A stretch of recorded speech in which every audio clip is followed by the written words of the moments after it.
چاہے وہ کہیں بھی ہو، کیسے بھی ہو، جانتا ہو نہ جانتا ہو، اس کو سلام کرو۔ صحابہ کرام رضوان اللہ علیہ مجمعین کا یہ وتیرہ تھا، یہ طریقہ تھا کہ ساتھ جا رہے ہیں، 4 آدمی ہیں، 5 آدمی ہیں، سامنے ایک درخت آ گیا بڑا سا، 2 ادھر ہو گئے 2 ادھر ہو گئے، جیسے دوبارہ ملے کہا السلام علیکم، گھر میں آئے السلام علیکم، گھر سے نکل رہے ہیں السلام علیکم۔ سلام ہے کیا؟ اصل میں السلام اللہ کے 99 ناموں میں سے ایک نام ہے السلام، اس کے معنی ہے سلامتی والا۔ اور جب کوئی مسلمان کسی مسلمان کو بڑے خلوص سے کہتا ہے السلام علیکم، تو وہ یہ کہنا چاہتا ہے اللہ آپ کو سلامت رکھے۔ بعض دفعہ ایسا بھی ہوا ہے، ساتھ بیٹھے ہیں، کھانا کھا رہے ہیں، سوڈا پی رہے ہیں، آئس کریم کھا رہے ہیں، ہنسی مذاق کر رہے ہیں، کسی کو کچھ کام یاد ہے، ارے یار میں بھی آتا ہوں، یہ کہہ کر جیسے ہی اٹھا باہر گیا تو زور سے بریک لگنے کی آواز آئی، گھبرا کے سب باہر گئے، دیکھا تو گاڑی سے ایکسیڈنٹ ہو گیا، وہ آدمی 1 منٹ پہلے ہنس بول رہا تھا مر گیا ایکسیڈنٹ میں، ختم ہو گیا۔ وجہ کچھ بھی ہو، دعا لے کر نہیں نکلا، سلامتی کے لیے نہیں نکلا۔ یاد رکھیے اللہ کے نیک بندے بڑے مختلف ہیں، معلوم کس کی دعا آپ کو لگ جائے۔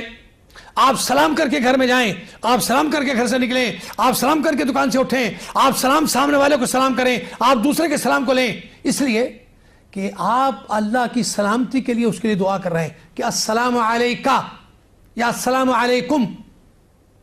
اللہ آپ کو اپنی سلامتی میں رکھے، اور جس کو اللہ بچائے یا حفاظت میں رکھے اسے دنیا کی کوئی طاقت نقصان نہیں دے سکتی۔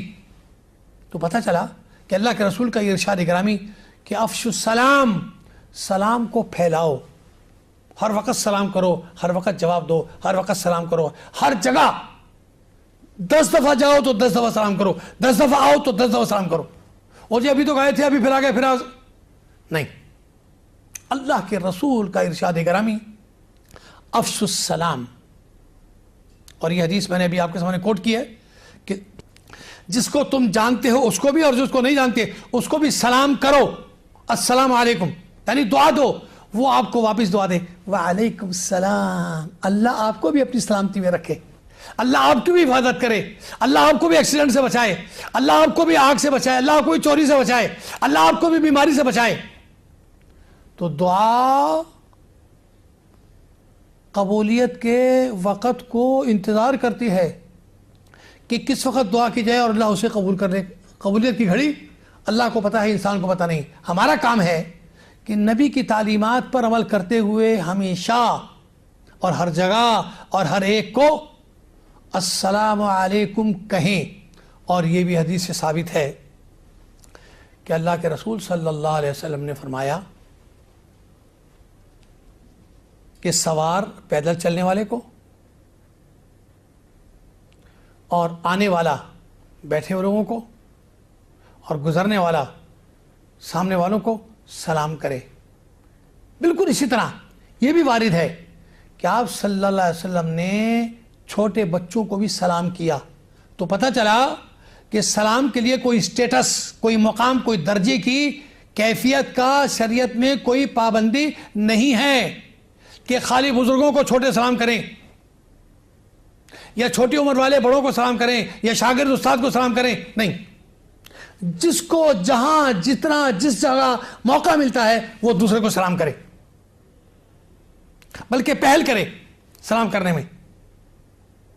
یہ اللہ کے رسول صلی اللہ علیہ وسلم کی اس حدیث کا پہلی شق ہے کہ آپ نے فرمایا کہ افشوا السلام، سلام کو پھیلاؤ۔ دوسری بات وَأَطْعِمُوا الطَّعَامَ، اللہ کی رضا کے لیے غریبوں کو کھانا کھلاؤ۔ آج میں اور آپ یار دوستوں کو دعوتیں کرتے ہیں، رشتہ داروں کو محفلوں میں بلاتے ہیں، شادی بیاہ میں اپنے قریب دوستوں، حالانکہ اللہ کے رسول کا فرمان ہے کہ شر الولیمت یدعا الیہ الامراء ویترک فیہ الفقراء او کما قال رسول اللہ. سب سے بری دعوت وہ ہے، سب سے برا ولیمہ وہ ہے، شادی وہ ہے کہ جس میں پیٹ بھروں کو، اپنے اپنوں کو، مالداروں کو، رشتہ داروں کو بلایا جائے، غریب کو نہ بلایا جائے. جبکہ مسلمان کے مال میں غریب کا حق ہے، اور یہ حدیث ہے ان فی مالک حقا سوى الزکات، تیرے مال میں غریب کا حق بھی ہے زکات کے علاوہ بھی. تو ایسے موقعوں پر کہ جب آپ کے یہاں خوشی ہے، شادی کا موقع ہے، ولیمہ ہے، کوئی بھی مناسبت ہے، اس میں غریب کو ضرور بلائیں. کیوں؟ اس لیے کہ وہ غریب اور مسکین کہ جس کے کیلنڈر میں یہ لکھا ہے آج فاقہ، کل دال روٹی، تیسرے دن روٹی چٹنی، پھر فاقہ، پھر پیاز اور گڑ، پھر فاقہ. ایسے کو جب آپ اپنی دعوت میں، اپنے شادی میں، اپنے ولیمے میں، اپنی خوشی میں شریک کریں گے تو اس میں آپ اس کو قورمہ کھلائیں گے، بریانی کھلائیں گے، کھیر کھلائیں گے، کسٹر کھلائیں گے. اس کو وہ لذت، وہ چیز نصیب ہوگی کہ جس کے نتیجے میں زبان سے نہیں، اس کے دل سے آپ کے لیے دعا نکلے گی کہ الحمدللہ سیٹھ صاحب نے ہمیں بھی کھانا کھلایا، ہمارے بچوں کو بھی کھانا کھلایا. اللہ کے رسول کا یہ فرمانا کہ سلام کو پھیلاؤ اور غریبوں کو کھانا کھلاؤ، افشوا السلام واتموا الطعام. کھانا تو ہم خود بھی کھاتے ہیں، سب کو کھلاتے ہیں، لیکن غریب جس کا حق ہے ہمارے اوپر اس کو نہیں کھلاتے. کھانا کھلانے میں پیسہ خرچ ہوتا ہے، بلکہ اچھا اور اسٹینڈرڈ کا کھانا بنانے میں وقت خرچ ہوتا ہے، بلکہ معیاری کھانا پکانے اور بنانے میں صلاحیت بھی خرچ ہوتی ہے. تو جس چیز کے لیے آپ اپنا پیسہ، اپنا وقت، اپنی صلاحیت خرچ کر رہے ہیں، یہ تو بہت ویلیوبل چیز ہو گئی. آپ اس ویلیوبل چیز کو اللہ کی رضا کے لیے خرچ کرنے کے لیے غریب کے پیٹ میں ڈال رہے ہیں، غریب کے منہ میں ڈال رہے ہیں. یہ بڑی نیکی ہے، اور یہ ایسی نیکی ہے کہ ابھی آپ کو اس کا نتیجہ سامنے آئے گا. تو اللہ کے رسول صلی اللہ علیہ وسلم نے جو 4 چیزیں جنت میں جانے کے لیے بتائیں، 4 شرطیں، ان میں سے پہلی شرط افشوا السلام، ہر ایک کو سلام کہو. دوسری شرط غریب کو کھانا کھلاؤ، بھوکے کا پیٹ بھرو. واتموا الطعام، کھانا کھلاؤ اللہ کی رضا کے لیے، یار دوستوں کو خوش کرنے کے لیے، سیاسی مقاصد کے لیے، فلاں ڈائریکٹر کو فارورڈ پارٹی دینے کے لیے کہ وہ سروس دے دے، یا اپروچ کرنے کے لیے، یا کانٹریکٹ پر دستخط کرانے کے لیے، یا ڈیلنگ کے لیے، یا خرید و فروخت. یہ کھانے اپنی جگہ ہیں اور اس شریعت میں منع نہیں ہے، لیکن جنت میں جانے کے لیے جو کھانا آپ کے کام آئے گا وہ ہے کہ غریب کو کھانا کھلاؤ، بھوکے کو کھانا کھلاؤ. واتموا الطعام. 2 باتیں. تیسری اہم ترین بات وصلوا الارحام، رشتہ داری کے حق کو ملاؤ، رشتہ داری کا حق ادا کرو. ذی رحم کہتے ہیں رشتہ دار. آج ہمارے معاشرے میں یہ اتنی بڑی برائی ہے. تجارت کے ناطے سے ہمارا دوست، کھیل کے میدان میں ہمارا یار، سیاست میں ہمارا پارٹنر، فلاں فنکشن میں ہمارا تعارف، فلاں سفر میں ہماری یادداشتی، یا ان سب کے لیے ہمارے گھر کھلے ہیں، ہماری جیب کھلی ہے. لیکن رشتہ دار، حقدار کہ جن کا حق شریعت نے متعین کیا ہے. رشتے 2 ہوتے ہیں، ایک خون کا رشتہ جو ماں باپ کی طرف سے چلتا ہے، اور ایک سسرالی رشتہ جو شادی کے بعد بیوی یا مرد کی طرف سے چلتا ہے.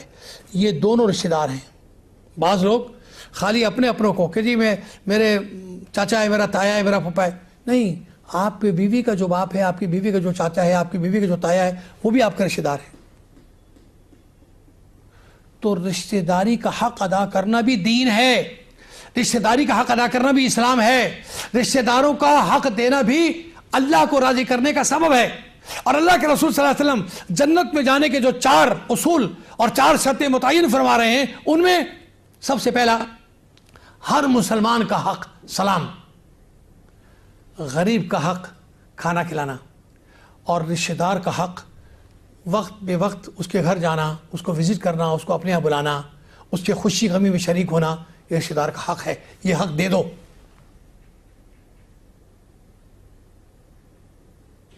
تین باتیں۔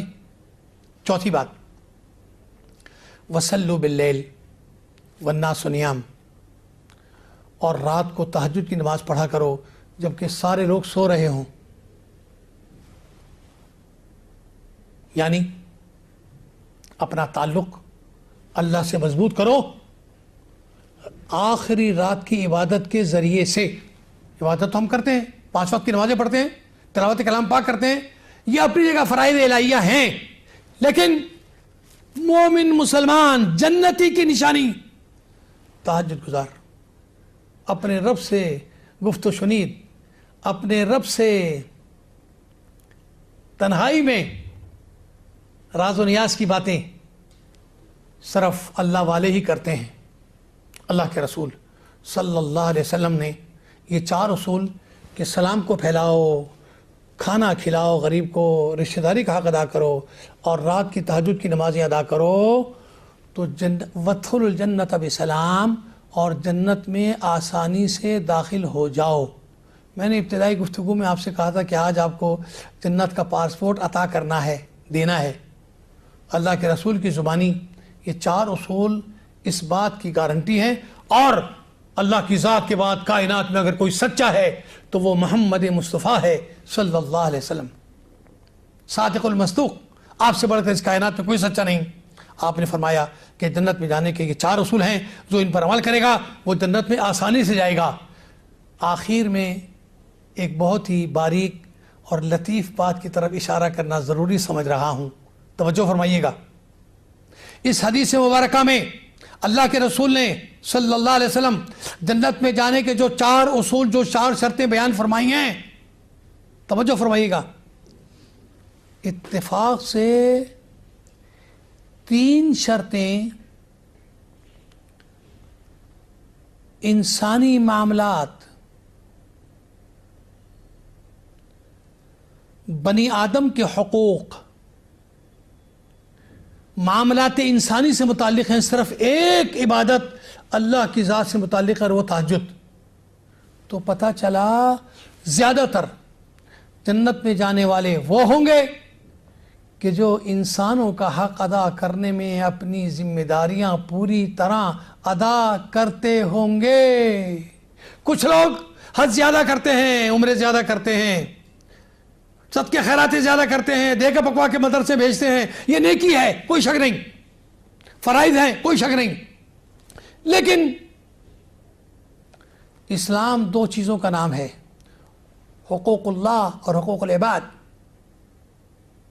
یہ ساری عبادتیں حقوق اللہ سے متعلق ہیں، لیکن حقوق العباد تفصیل بہت ساری ہے شریعت اسلام میں، اور اس حدیث میں بھی اتفاق سے 3 باتیں حقوق العباد سے متعلق بیان کی گئی ہیں، صرف ایک بات اللہ کے حق سے متعلق بیان کی گئی ہے۔ تو پتہ چلا کہ جنت میں جانے کا سب سے بڑا سبب حقوق العباد کی طرف متنبع ہونا بھی ہے، اور حقوق العباد کی طرف ادائیگی کا بھی طریقہ سیکھنا ہے، اور حقوق العباد کو ادا کرنے کا سب سے بڑا زور دیا گیا ہے اللہ کے رسول صلی اللہ علیہ وسلم کی طرف سے۔